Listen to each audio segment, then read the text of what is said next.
Blair er denne helt normale 18-årige pige, der tager tingene, som de kommer. Når tingene så bliver sådan, at hun skal bo hele december måned ved hendes moster, Helene Hørlæg, må hun endnu en gang tage den med rum. Det bliver dog ret svært, når 5 drenge render hjemme ved Helene dagen lang, da hun har titlen som deres vokalcoach. Tingene bliver først svære, når en af disse drenge viser sig at være en smule for sød og Blair Tillo. Hvad har jeg skrevet? Tillo? Jeg har skrevet for meget. Ja, okay. Og Blair til sidst ender på et hotelværelse med ham. Ulala. Og når det viser sig at være en smule svært at forelske sig i en kendisboy, bliver tingene først besværlige. Og når de så ender under en misselscene, hvad sker der så? Kan Blair klare presset, og hvordan vil denne december udvikle sig? Lad os med her og få alle dine spørgsmål besvaret. Forhåbentlig.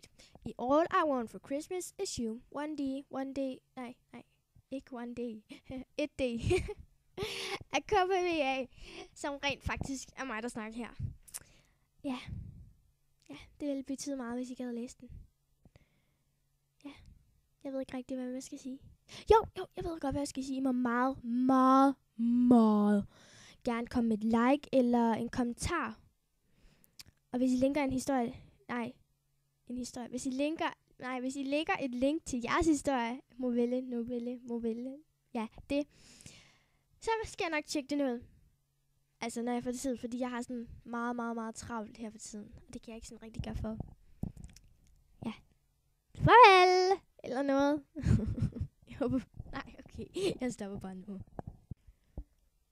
Glædelig jul!